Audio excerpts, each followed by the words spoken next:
Hello student, स्वागत है आपका फिर से एक नई क्लास में। इस क्लास में हम देखने वाले हैं मनुष्य में पोषण। ठीक है, तो वीडियो को एंड तक जरूर देखना। चलिए अपन वीडियो को स्टार्ट करते हैं। सबसे पहले हम बात करेंगे कि आपका जो मानव होता है उसमें पोषण किस प्रकार का होता है। तो कल के वीडियो हमने देखा था कि जो मनुष्य होता है वो प्राणी सम प्रकार का पोषण करता है। किस प्रकार का पोषण करता है? प्राणी सम प्रकार का पोषण करता है। क्योंकि पोषण होते हुए तीन प्रकार के मैंने आपको बताए थे। एक था प्राणी सम, एक था मृतोपजीवी, एक था आपका परजीवी। ठीक है, तो प्राणी सम प्रकार का आपका मनुष्य पोषण करता है।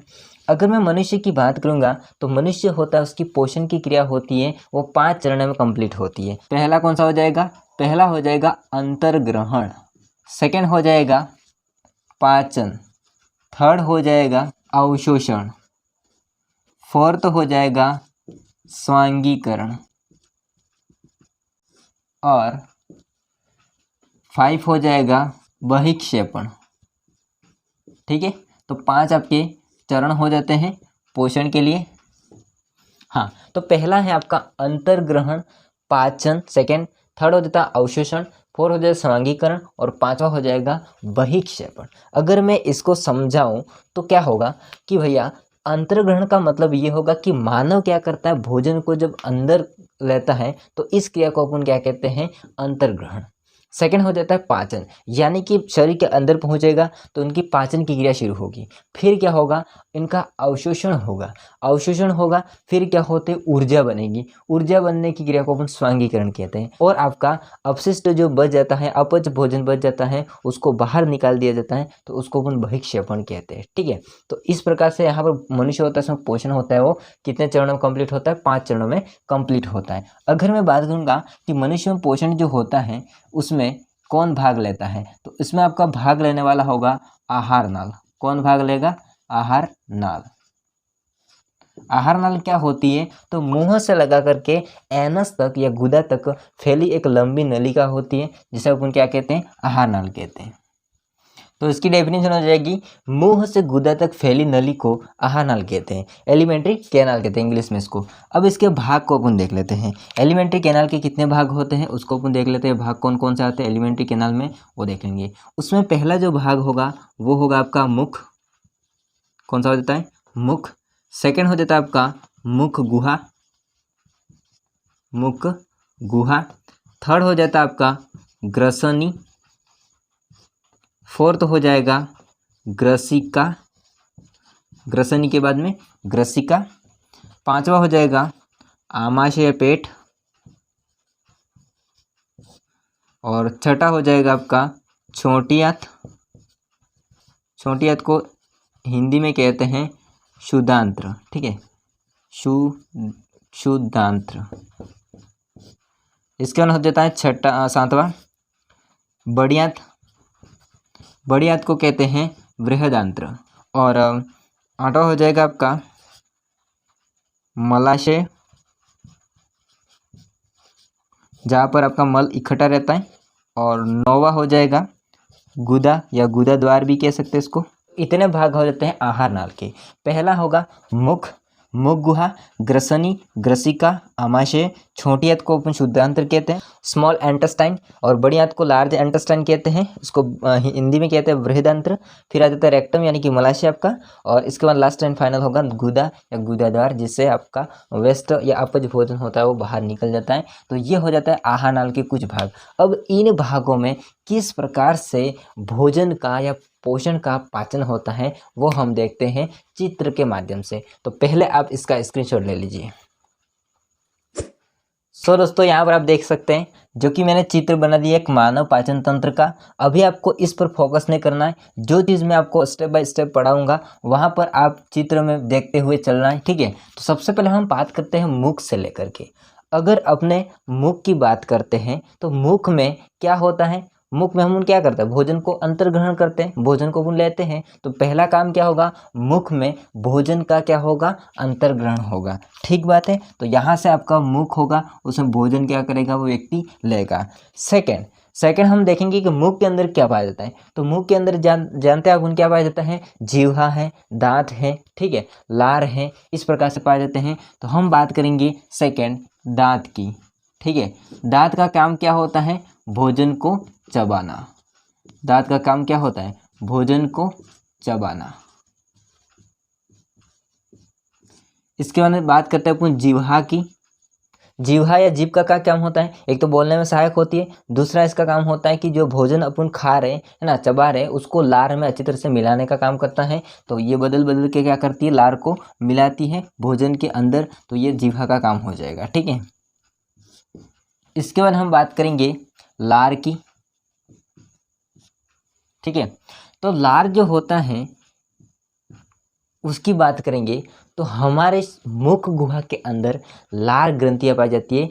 3 प्रकार की लार ग्रंथियां पाई जाती है। हालांकि आपको अभी नाम नहीं बताऊंगा क्योंकि क्लास 10 में आपको इतना डिटेल से जानने की जरूरत नहीं है, ठीक है। तो जो लार ग्रंथियां होती हैं वो क्या करती है? लार स्रावित करती है। और जब लार स्रावित करती हैं तो फिर इस लार के अंदर भी कुछ प्रकार के एंजाइम पाए जाते हैं। वो एंजाइम होते हैं वो क्या करते हैं? भोजन के साथ आए जो बैक्टीरिया यानी कि जीवाणु वगैरह होते हैं उनको नष्ट करने के काम करते हैं। साथ में जो आपका स्टार्च होता है उसका पाचन करते हैं, यानी कि जो मंड होता है उसका पाचन करके वो माल्टेज में कन्वर्ट करने का काम करते हैं, ठीक है। हमने देखा है कि लार ग्रंथि होते उससे निकलने वाले लार को कौन क्या कहते हैं? लार रस या फिर लार कहते हैं, ठीक है। तो यहाँ से आपकी जो ग्रंथियाँ पाई जाती है लार ग्रंथियाँ, वो क्या करती है? लार को स्रावित करती हैं, उसे अपन लार या फिर लार रस कहते हैं। और उसमें आपका पाया जाने वाला एक एंजाइम होता है, उस एंजाइम का नाम है एमाइलेज एंजाइम। उस एंजाइम का काम होता है कि जो आपका स्टार्च होता है यानी कि मंड होता है, जिसको अपन स्टार्च को कहते हैं मंड होता है, उसको बदलने का काम करता है माल्टोज में। किस में बदलने का काम करता है? माल्टोज में बदलने का काम करता है। उस एंजाइम का नाम है एमाइलेज। क्या नाम है? एमाइलेज। ये एमाइलेज कहाँ पाया जाता है? तो लार के अंदर पाया जाता है, ठीक है। सबसे पहले आपको मुख्य बात ध्यान रखना है, मुख होता है उससे भोजन का अंतर्ग्रहण होता है। मुख होता है उससे भोजन का अंतर्ग्रहण होता है। फिर उसके अंदर दांत पाए जाते हैं, है ना, मुख गुहा के अंदर दांत पाए जाते हैं। तो वो क्या करते हैं? भोजन को चबाने का काम करते हैं। जीवा होता है वो क्या काम करता है? भोजन को लार में पूर्ण रूप से मिलाने का काम करता है, प्लस बोलने में सहायक होता है। अगर अपन लार की बात करेंगे तो इसके मुख गुहा के पास में यहाँ पर नीचे और ऊपर की तरफ ग्रंथियाँ पाई जाती है जिसे लार ग्रंथि कहते हैं। उस लार ग्रंथि के माध्यम से लार स्रावित होता है ना। वो लार होगा उसमें एक एमाइलेज नामक एंजाइम पाया जाता है जो स्टार्च यानी कि मंड होता है उसको माल्टोज में कन्वर्ट करने का काम करता है। माल्टोज शर्करा अपन कह सकते हैं, माल्टोज शर्करा में इसको कन्वर्ट करता है, ठीक बात है। ओके, आगे अपन समझते हैं। इससे पहले आप स्क्रीनशॉट ले लीजिए एक बार। अब दोस्तों अपन देखते हैं कि आपका जो मुख होता है उसका अंदर मुख गुहा तक भोजन पहुंच गया, वहां पर आपका एमाइलेज एंजाइम था, उसने स्टार्च का पाचन किया। अब क्या होता है? वो भोजन क्या करता है? आगे बढ़ता है, जो कि ग्रसनी में आता है, ठीक है। तो आगे बढ़ेगा आपका ग्रसनी, और ग्रसनी होता है एक ऐसा पार्ट है जो कि आपका श्वास और भोजन होता है उसका कॉमन पार्ट होता है, ठीक है। तो हम बात करते हैं यहाँ पर ग्रसनी सेकेंड। तो ग्रसनी होता है वो वायु और भोजन का, वायु व भोजन का एक ही भाग है, ठीक है। ओके, फिर आगे कहाँ जाएगा? ग्रसनी से ग्रसिका में, जो कि ग्रसिका होती है एक लंबी नली होती है जो आमाशय तक फैली रहती है। ये आमाशय आपका जो कि जे आकार का है वो आमाशय है। तो ग्रसनी से आपका भोजन ग्रसिका में होते हुए आमाशय तक पहुंचेगा। जो कि ग्रसिका होता है उसमें क्रमानुकुचन गति पाई जाती है। यानी क्रमानुकुचन गति का मतलब ये होगा कि आपका भोजन जाएगा तो आगे होता है रास्ता खुलता जाएगा, पीछे भोजन जैसे जैसे आगे बढ़ता जाएगा पीछे पीछे रास्ता बंद होता जाएगा। तो उसको अपन कहते हैं क्रमानुकुचन गति। ये क्रमानुकुचन गति होती है वो ग्रसिका में मांसपेशियों के द्वारा शिथिल और क्या हो जाती है? संकुचन होने का काम करती है। अब बात करते हैं कि जो ग्रसिका होती है उसमें किसी प्रकार का पाचन होता है? तो उसमें किसी प्रकार का पाचन नहीं होता है, बस आपका भोजन मुख गुहा से आमाशय तक पहुँचाने का काम किसका होता है? ग्रसिका का होता है, ठीक है। तो ग्रसिका होता है एक नली के रूप में काम करता है, एक सेतु के रूप में काम करता है, यानी कि एक पुल के रूप में काम करता है, ठीक है, भोजन को आमाशय तक पहुंचाने के लिए। तो थर्ड आपका हो जाएगा ग्रसिका। ग्रसिका के लिए मेन पॉइंट याद रखिए कि इसमें क्रमानुकुचन गति के द्वारा क्या होता है? भोजन आमाशय तक पहुंचता है। तो आपने देखा कि जो आपका भोजन मुख गुहा से आमाशय तक आता है वो एक ग्रसिका की क्रमानुकुचन गति के माध्यम से पहुंचा दिया जाता है। अब अपन बात करते हैं आमाशय में क्या होता है वो, ठीक है। चौथा हो जाएगा अमाशय। अमाशय जो होता है वो आप देख सकते हैं, ये है आपका अमाशय। ये जो अमाशय होता है जय आकार का होता है। इसका अगर आकार की बात करेंगे तो इसका आकार हो जाएगा जय आकार।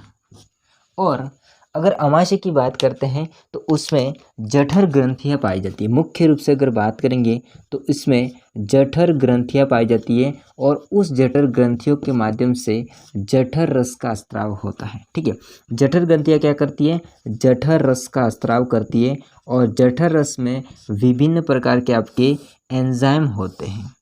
जैसे पहला एंजाइम की अपन बात करते हैं, हालांकि एंजाइम तो एक ही होता है लेकिन यहाँ पर इसमें विभिन्न प्रकार के आपके रस स्त्रावित होते हैं। तो पहला हो जाता है इसमें पेप्सिन।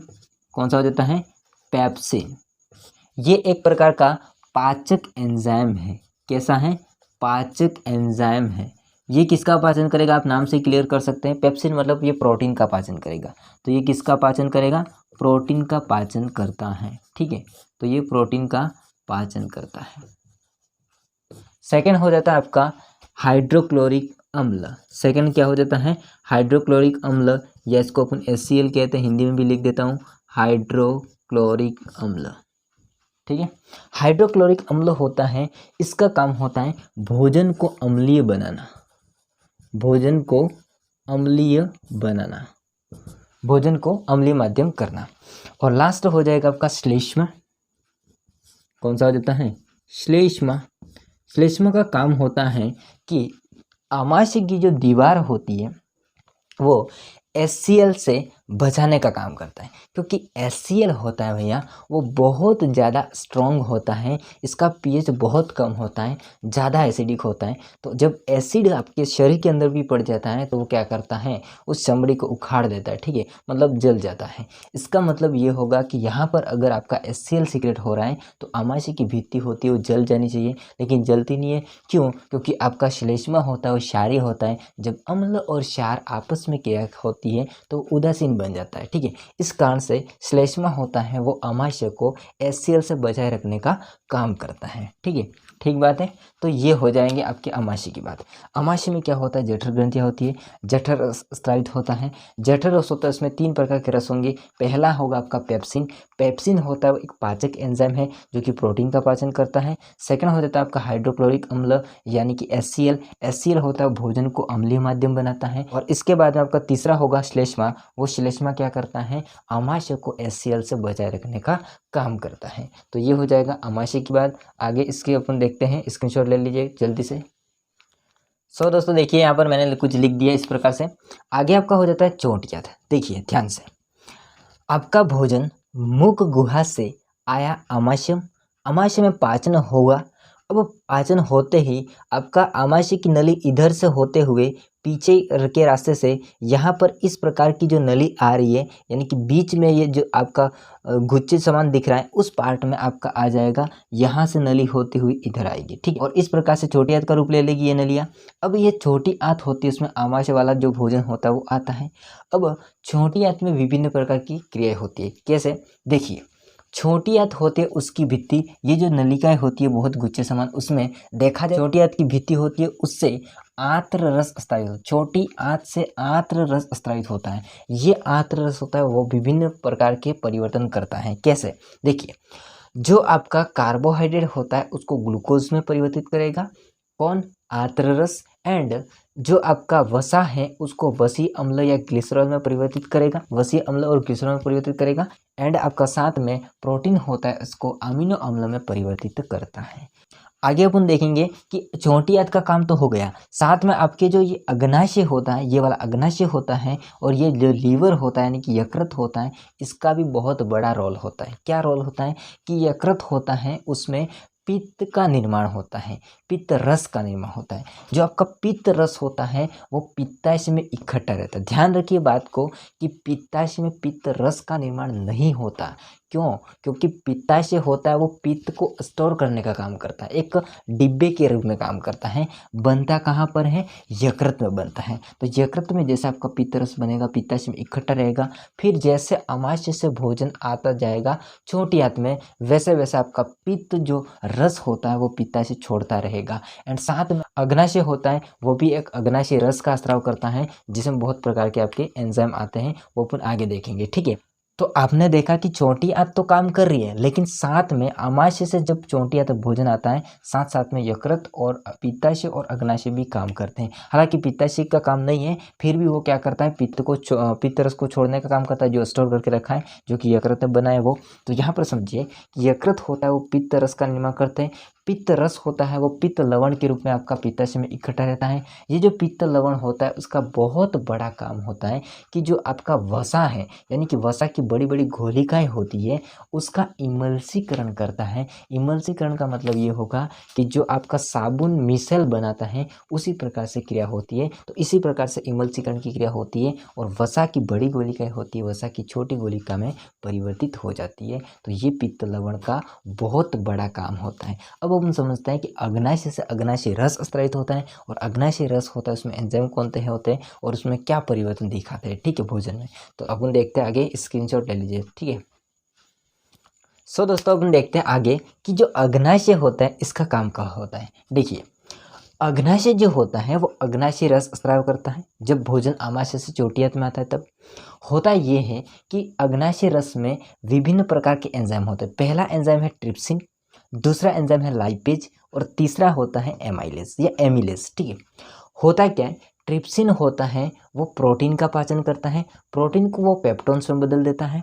और लाइपेज एंजाइम होता है वो वसा का पाचन करता है, वसा को वसा अम्ल में बदलता है, वसी अम्ल में बदल देता है। और एमाइलेज होता है या एमिलेज होता है वो स्टार्च को ग्लूकोज में परिवर्तित कर देता है। अब आप कहोगे कि स्टार्च का पाचन तो मुख गुहा में भी हुआ था, तो भैया ऐसा नहीं है कि जो मुख गुहा होता है वो पूरी तरह से स्टार्च को पचा सकेगा, क्योंकि आंशिक रूप से पाचन होता है, यानी कम पाचन होगा जो कि मुख गुहा में एमाइलेज के थ्रू। बाकी जो आपका एमाइलेज होता है वो अग्नाशय रस में होगा, और वो क्या करता है, वापस से स्टार्च का ग्लूकोज में कन्वर्ट करने का काम करेगा, स्टार्च का पाचन करेगा। अब क्या होता है, मेन पॉइंट यहाँ पर आता है। देखो, मेन पॉइंट यहाँ पर आता है कि छोटी आंत में पूरी तरह से पाचन की क्रिया हुई। अब छोटी आंत में ही क्या होता है, उस पचित भोजन का अवशोषण होता है। अब अवशोषण किसके माध्यम से होता है, तो छोटी आंत होती है उसकी दीवारों में अंगुली प्रवर्ध यानी कि अंगुली आकार के इस प्रकार के विलाई पाए जाते हैं। उस विलाई होते हैं वो क्या करते हैं, उस भोजन को अवशोषण कर लेते हैं। तो यहाँ पर बात ये आ गई कि छोटी आंत में पूर्ण रूप से भोजन का पाचन होता है, साथ में अवशोषण भी होता है। अब जो आपका अवशोषण नहीं हुआ है, बिना अवशोषण से बच गया है, जो अपचित भोजन है, वो कहाँ जाएगा, आगे देखते हैं अपन। स्क्रीनशॉट ले लीजिए। हाँ दोस्तों, अब अपन देखते हैं बड़ी आंत, मलाशय और गुदा, इसको एक साथ देख लेते हैं। अब देखो, अवशोषण की क्रिया छोटी आंत में हो गई। अब होता क्या है, यहाँ से नलिका के थ्रू इधर से भोजन आपका जो बच जाता है वो कहाँ आएगा, इस बड़ी आंत में आएगा। ये जो बड़ी आंत होती है उसमें इधर आएगा। अब होगा क्या, बड़ी आंत में अपचित भोजन होता है वो तो रहेगा, लेकिन साथ में अपचित भोजन के साथ जल भी आया है। तो जल का अवशोषण कहाँ पर होता है, बड़ी आंत में होता है। भोजन का अवशोषण हो गया छोटी आंत में, और जल का अवशोषण होता है बड़ी आंत में। ठीक है, तो यहाँ पर क्या होता है, जल का अवशोषण। और जो आपका अपचित भोजन होता है इसको कहाँ पर पहुँचा दिया जाता है, मलाशय में। मलाशय वाला इतना पार्ट हो जाएगा, ये रहा। मलाशय में क्या होता है, मल होता है वो इकट्ठा रहता है। ठीक है, तो यहाँ से बड़ी आंत होगी वो क्या करता है, अपचित भोजन को आगे भेजता है। तो जो आपका अपचित या जो अपशिष्ट बच जाता है, या फिर अपन कह सकते हैं मल होता है, उसको बड़ी आंत होती है वो क्या करती है, मलाशय में भेजती है। अब मलाशय में क्या होता है, मल इकट्ठा रहता है। मलाशय में क्या होगा, मल स्टोर रहता है, या मल क्या होता है, इकट्ठा रहता है, इकट्ठा रहता है। अब मलाशय में जो मल होता है इकट्ठा रहता है, उसको फिर क्या करते हैं, गुदा जो होता है, गुदा होता है एक पोर होता है, उसके माध्यम से वो क्या करते हैं, समय समय पर त्याग दिया जाता है। तो यहाँ से क्या होता है, मल होगा वो बाहर निकल जाता है शरीर से। ठीक है, तो शरीर से बाहर निकल जाता है। अब यहाँ पर मैंने संपूर्ण आपको बता दिया। सबसे पहले हुआ क्या, इसको समझिए ध्यान से। मुख होता है उसमें भोजन का अंतर्ग्रहण हुआ, फिर वो जिह्वा होता है, वो जो लार ग्रंथियाँ होती है मुख गुहा में उपस्थित, उन लार ग्रंथियाँ होती है, उससे लार जो निकलती है उसको मिलाने का काम करता है जिह्वा। दांत होते हैं उससे चबाने का काम करते हैं। बाकी जो आपका लार ग्रंथियाँ होती है उसमें एक एंजाइम होता है जिसे अपन एमाइलेज कहते हैं, वो स्टार्च का पाचन करता है, मंड का पाचन करता है। इसके बाद में भोजन आगे ग्रसनी से होता हुआ ग्रसिका में जाएगा। ग्रसिका होती है उसमें क्रमानुकुचन गति के माध्यम से भोजन आमाशय तक पहुंचेगा। आमाशय होता है उसमें विभिन्न प्रकार के रस स्रावित होते हैं, जैसे कि एसियल हो गया, श्लेष्मा हो गया, पेप्सिन हो गया। पेप्सिन होता है वो पाचन का काम करता है, बाकी एसियल होता है वो अम्लीय बनाता है।